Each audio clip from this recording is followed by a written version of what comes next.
last night I actually got around to watching Songbird.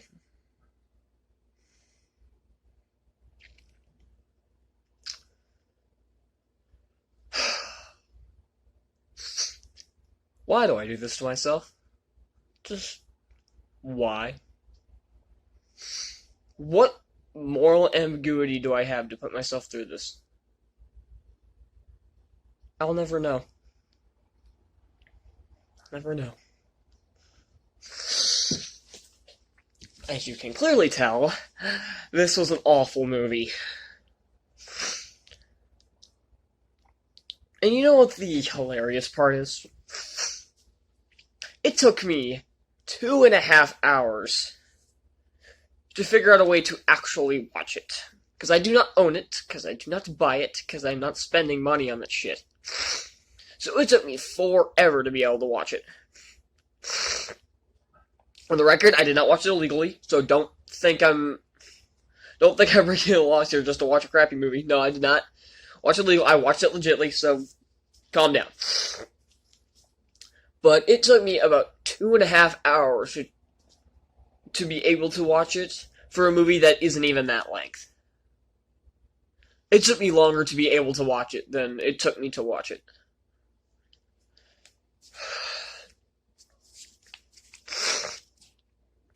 I don't think I have been more filled with absolute rage this year. 2020 might be over, but I am not out of the woods yet. Okay.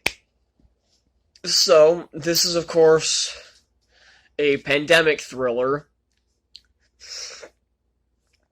about COVID mutating into a much more deadly virus, because it being deadly right now is bullshit. I mean, the results have said people have died from it, but people who've died from it alone, those numbers are bullshit. And I've seen proof that those numbers are bullshit, so don't come at me. But I don't know what possessed Michael Bay to think this was a good idea. It just shows how quickly this movie was thrown together, considering this all started in March. And do you realize how long a lot of movies take to make? The Simpsons movie was in production for over 20 years. That should give you a distinction right there. Most Marvel movies are in production for at least 1.5 years. So to show that this one was thought up, written, shot, edited, and released in the span of under 10 months sets off a red flag. Because I do not think they started writing this in March. There's no way they could have thought of this right off the bat. This had to have been in at least like April or May. At least. And it shows that this script needed way more drafts. And you know what? Had this not have any connection to what's going on right now, it would just be another bland post-apocalyptic thriller. Just the day before I watched it, I watched another post-apocalyptic movie, Love and Monsters, and that one was really good, and it had kind of a similar premise, too. But that one did it so much better. This one doesn't try. This one hits every single narrative story beat it could possibly do with this idea. Like I said, if this wasn't connected to COVID, it would just be another bland pandemic post-apocalyptic thriller. Those are a dime a dozen nowadays. Virtually every film nowadays is some post-apocalyptic thriller. You can't go 4 months. You can't even go 3 months without one of those hitting theaters or direct-to-video or a streaming service somewhere. But even if you take, because even if you take any moral arguments about this movie's very existence, it's still a bad movie. It isn't. awful movie all on its own.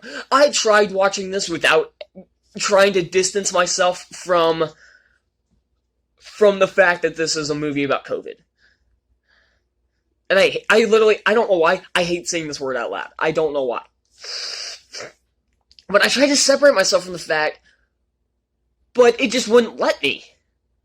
It kept throwing bullshit references in your face, references that you would hear from people nowadays. Sure to keep your mask on. The second I heard the word social distancing, I started to mentally check out. And that was like 10 minutes into the movie.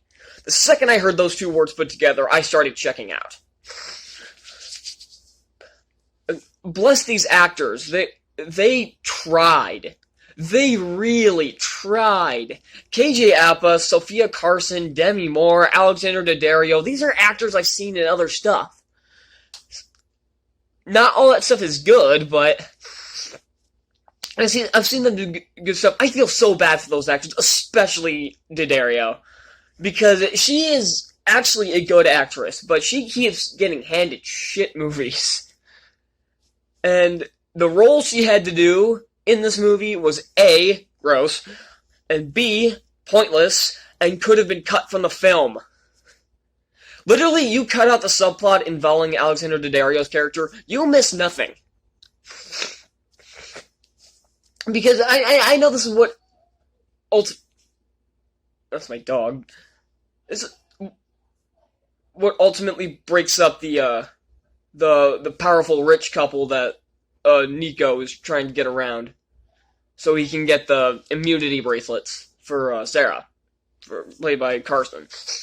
And you know, if you just remove Daddario's character, who is this kind of like streamer YouTuber thing, I guess, which I got so angry when I saw that. Oh my god, yeah, I know that's kind of hypocritical of me literally making a video right now, but I don't know why. I got super angry when I saw that. And that's a waste of Daddario's talents, because I know she can act. She was very good in the Percy Jackson movies. She was actually decent in Baywatch, even though that movie sucked. And San Andreas, I don't remember much about San Andreas. That was a very forgettable movie. But that's besides the point. This movie is a waste of these actors' talents. I know KJ Apa is from Riverdale, and I know he's really good in that. Sophia Carson is a very good actress, but again, she keeps getting handed shit movies. Okay, I'm back. I had to go off to my screening of Wonder Woman 2, of Wonder Woman 84, which I just got back from. So this is like 5 hours later. As you can tell, it's a lot brighter outside. Because when I started filming this, it was like 11 in the morning, and now it's like 4 o'clock. So yeah, I just got back from Wonder Woman 84, and so I'm in a little bit of better mood, because that actually wasn't that bad, but you'll see my review of it tomorrow. But, so I'm not as dead inside as I was this morning, so I'm gonna have a little more energy now. But yeah, to my point that I was making, Sophia Carson has been in a lot of really bad movies, but she's a good actress. The closest thing to halfway decent she was in was Descendants 2. And all 3 of those movies sucked to some degree. And like I said, I already talked about Feel the Beat this year, or maybe I didn't say that yet. Maybe I said that on the take that I cut. But yeah, Feel the Beat I already talked about this year, and that wasn't very good, but it looks like a masterpiece compared to this shit. And then you've got Demi Moore, who's a good actress and has done some good stuff in the past. Though I've also seen Indecent Proposal, so I know that was a horrible movie, so not everything people touch is gold. But the simple fact is that these actors try too hard. And even still, sometimes they're off. And you can tell that's due to the rush production. There are every once in a while where an actor's delivery is just off. And unlike some other films, this one's due to the rush production, I can tell. Because these are talented actors, given a shitty script, poor direction, and not enough time.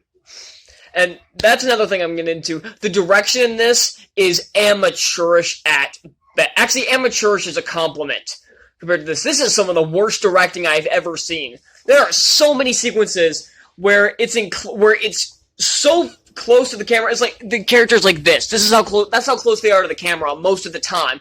The camera's way too close to their face, and even during like an action scene when when Nico is like running away from the police and he's getting shot at, it's done in this close up, so it's always like so really close to his face, or zoomed in like to his back where you can't see it, where you can't see anything, or showing an image of his legs, and that's all you can see. You can't see anything, and the editing is so awful it makes it even worse. I almost owe Mulan an apology for its editing. I'm still not going to apologize for it because that was awful, but this might be worse. Because I think it's more I think it might be more the directing than it is the editing, but the editing is awful. But I noticed this the entire time. Pretty much every scene has shaky cam. Action sequence or not. Whether people are just talking, the camera will be shaking at some point during every scene. And it's sloppy. It's sloppy at best. That's the best way I can describe it. Worse, it's some of the worst directing I've ever seen in my life. This is a B movie right here with an A-list, with not an A-list, but with a good cast. A B movie with too good of a cast. Like I mentioned before that even if you remove all moral arguments against it, it's still an awful movie. It is. You can take away every reference to this bullshit, and A, nothing changes, and B, it's still an awfully directed, poorly directed, sloppily edited, totally inconsistent, poorly written mess. The writing in this is unbelievably bad. There are so many cringy dialogue scenes. I know there's another cut there. I'm getting really sick of this too. I had to go tell my brother to piss off. Because he keeps walking in, and what are you doing? What are you doing? I tell him just fuck off. So, yeah, I'm going to try to wrap this up quick before I have to go kick his ass. So, yeah, like I said, the writing in this is unbelievably bad. Every time there tries to be a lighthearted moment, it's cut off by just the simple fact that it tries to have comedic moments here that fail miserably. Not only do they fail miserably, they are not, they're not funny, like I just said. I'm getting confused here. It's not funny. It's not clever in the slightest. A lot of these are just like bottom of the barrel jokes that you can think of. With the exception of like one early on, but it still wasn't very funny because it was cut off by another thing that pissed me off. But it's just, I don't know who wrote this. And I hope he never gets work again. And I hope Adam Mason, who directed this, never gets work again. This is awful. And Michael Bay, go fuck yourself. This is just awful. I don't know how else to put it. I can keep saying it's awful, it's terrible, it's horrible. I can say it 1,000 different ways. It doesn't change. And I don't know who thought this was a good idea. Was it Michael Bay? Or was Michael Bay just approached to produce this? My money is on that it was Bay from the start. And I don't know how many of the actors were actually proud of this movie, and I don't know if the director was proud of this movie, or any of the writers, or if they just threw together. This feels like a first draft. I would bet good money that this was just the first draft of the script. They didn't write another one because they're thinking, oh, we got to get this out before the year ends so we can piss as many people off as possible. I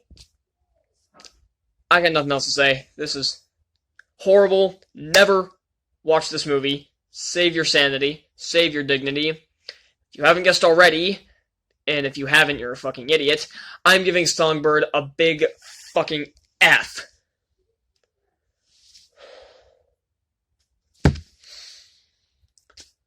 Thank you all so much for watching. Like I said, tomorrow I'm going to have a Wonder Woman 84 review, which I'm going to be filming tonight.